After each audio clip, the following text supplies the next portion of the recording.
Hello friends, welcome back to my channel. இன்றைக்கி நம்ம வாழைப்பூ வடை தான் செய்ய போகிறோம்.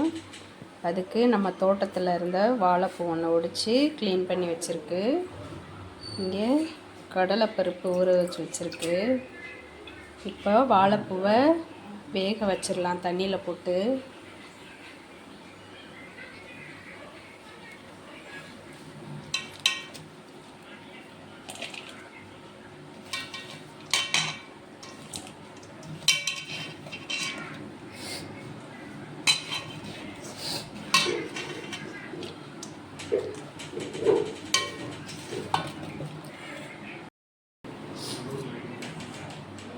கொஞ்சமாக தண்ணி சேர்த்துக்கலாம்.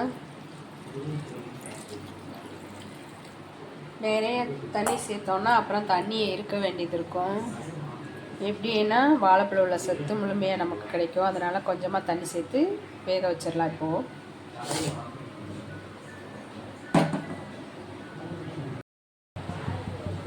இப்போது பூ வேகட்டும். அதுக்குள்ளே பருப்பை க்ளீன் பண்ணிவிட்டு நம்ம மிக்சியில் போட்டு அரைச்சிடலாம்.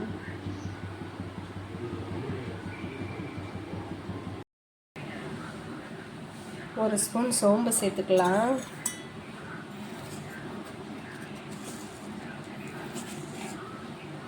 ஒரு ஸ்பூன் ஜீரகம்,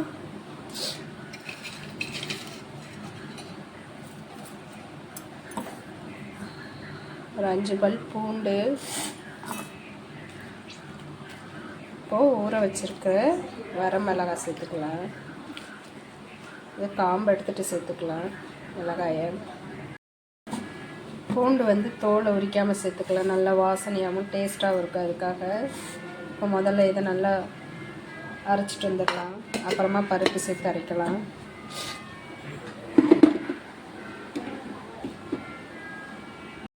நல்லா அரைச்சாச்சு கொரகரப்பாக. இப்போ பருப்பு சேர்த்து அரைச்சிடலாம். சின்ன ஜாருங்கிறதுனால கொஞ்சம் கொஞ்சமாக போட்டு அரைப்போம்.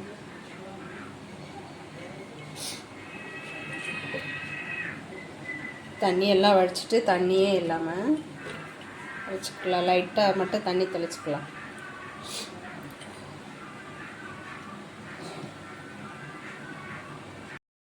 ஒரு பேட்ச் அரைச்சி எடுத்தாச்சு. கொஞ்சம் பருப்பாக இருக்கிற மாதிரி அரைச்சிருக்கு. அப்போ தான் நல்லாயிருக்கும். ரொம்ப வலுவலுப்பாக அரைச்சிடக்கூடாது. கொஞ்சம் குறவரப்பாகவே அரைச்சிக்கோங்க. இப்போ அடுத்த பேட்சுக்கு அரைச்சிடலாம்.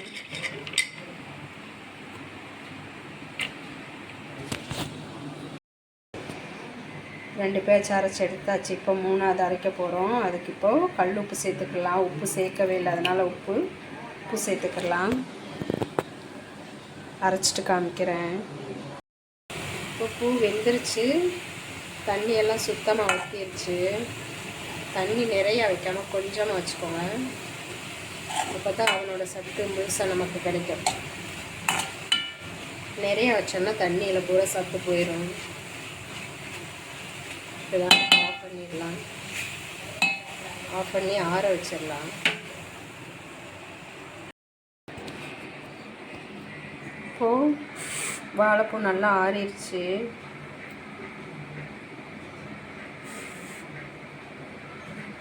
இப்போ மிக்சியில் போட்டு பல்ஸ் மோடில் 2 சுற்றி எடுத்துடலாம்.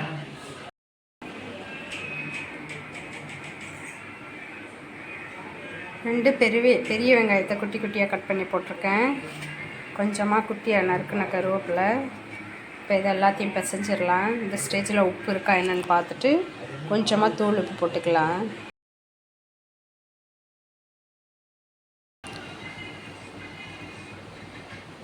கொஞ்சமாக பெருங்காயத்தூள் சேர்த்துருக்கேன். ஏன்னா பருப்பு போட்டு ஆட்டினதுனால. நீங்களும் கொஞ்சமாக சேர்த்துக்கோங்க. இப்போ நல்லா பிசைஞ்சாச்சு. பருப்பு எல்லாம் போட்டு நல்லா பிசைஞ்சாச்சு. எண்ணெய் காயுது. எண்ணெய் கொஞ்சம் காயட்டும். அப்புறமா கொஞ்சமாக மசாலா வடை மாதிரி தட்டி போட்டு எடுத்துடலாம். எண்ணெய் நல்லா காஞ்சதுக்கப்புறம் கொஞ்சமாக குறைச்சி வச்சிடலாம். உருண்டையை தட்டி எல்லாம் இப்படி பண்ணிவிட்டு மசால் வடை மாதிரி குட்டி குட்டியாக தட்டிட்டு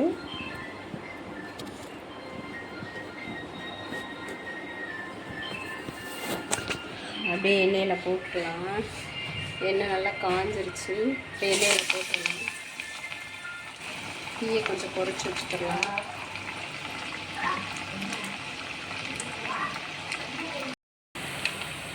அடுப்பை ரொம்ப சிம்லே வச்சிடாம ஃபுல்லாக வச்சிடாம கொஞ்சம் மீடியம் தீயில் வச்சுக்கோங்க.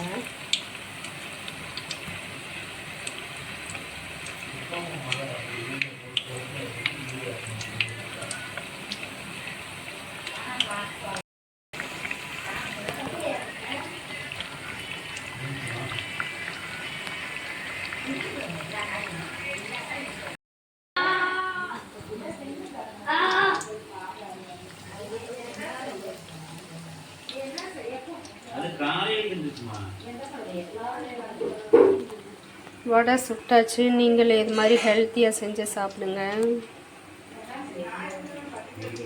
தேங்க்யூ.